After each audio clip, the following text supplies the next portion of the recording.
43 years ago, men were burned alive. 23 years ago, they were dying of disease.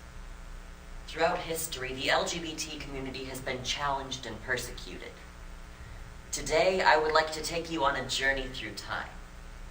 The It Gets Better project follows the life of gay teens through the decades in Geography Club, a novel by Brent Hardinger, Suicide List, an essay by Ellen DeGeneres, You Will Find Your People, an essay by Laurel White, Prayers for Bobby, a novel by Leroy Aarons, and The Queer Hokey Pokey poem by Denise Froman. In these, we find by no means is it easy, but it gets better, an uninterrupted Farrago. I was deep behind enemy lines, in the very heart of opposing camp. My adversaries were all around me.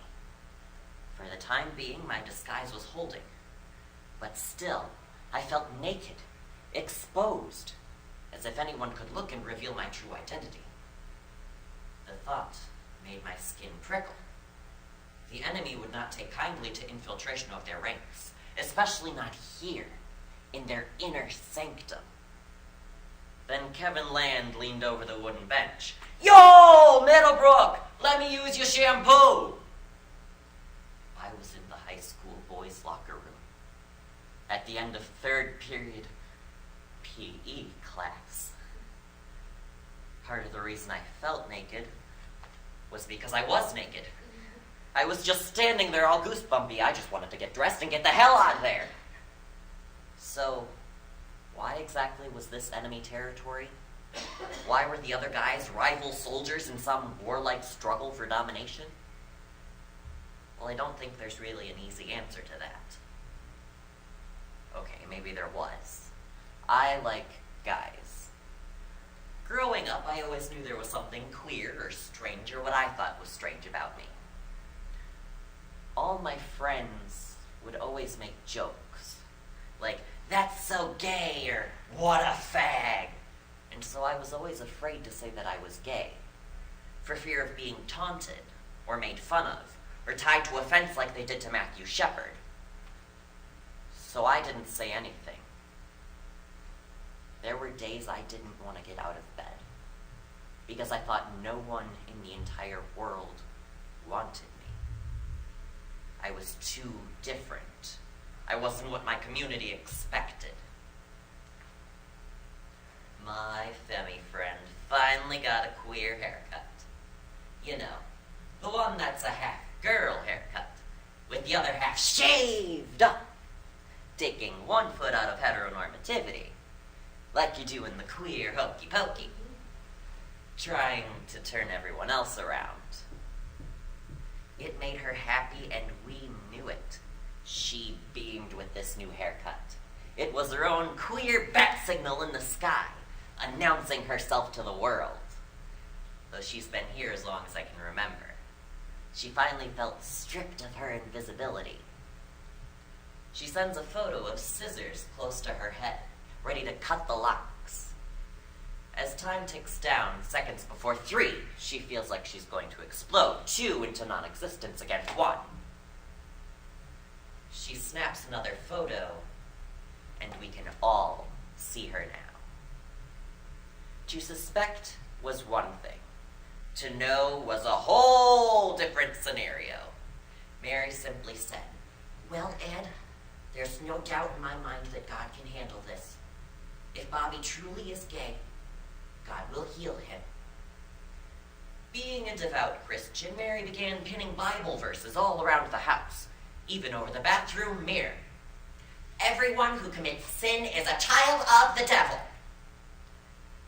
Again and again, Mary drove home this philosophy that homosexuals are cast out of God's kingdom. When not scribbling Bible verses, Mary was turning up the volume on the Christian radio station so that Bobby could hear it from his room. Bobby, you're not trying hard enough. You're not praying hard enough. You need to have more faith. You're right, Mom. I'm just doomed to be a roasted marshmallow in the next life. With God, nothing shall be impossible. Mary quoted, and groaned. After Bobby's suicide, Mary began to reflect on her faith, reading the Bible daily, searching for answers. She was more confused than ever when she found things that contradicted God's goodness. According to Leviticus, homosexuality was a sin. But the Bible also states, if you have a rebellious child, you should be stoned to death. Well, God couldn't have meant that. Certainly not today. I mean, she loved Bobby. He was different.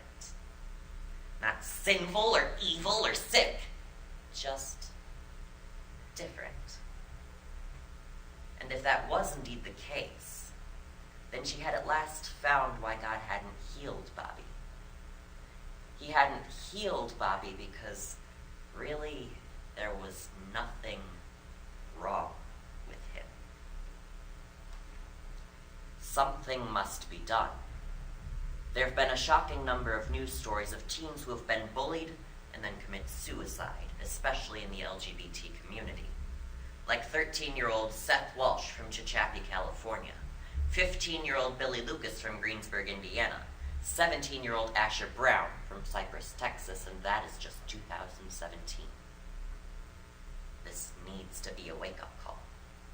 To everyone, bullying is an epidemic in this country, and the death rates are rising. Bishop Gene Robinson states, "You can have the life you hope for, the life that God hopes for you, a better life. If you want a partner, or when marriage equality comes, as it did in the summer of 2015, you can have a husband or wife and make a great life together. If you want children, you can have children. And let me tell you, you'll make an amazing mom or dad someday. Just you watch." Now, God doesn't want us to be cured or healed, because there is nothing to be cured or healed from. You are the way that you are, the way that God made you, and the way that God loves you. If I had killed myself as a gay teen, I would have missed out on a lot. Like having a horribly awkward first date with a guy. He was way too hot for me, and I was way too excited and incredibly intimidated. Whew! I'm glad I got to the good part. And you will too, whoever you are. If you're a queer theater kid like I am, if you're a geek like I am, if you're a jock, well, I'm not a jock, but you get the idea. It may feel like no one wants you, and no one will ever understand you. But your people are out there. You'll find friends, and you'll find love, and you'll have plenty of happiness. You just need to slug through a bit of crap first, and that sucks. If you feel bad, though, just look at all of these amazing people here today that are a part of this project. It's not just me. It got better for all of us.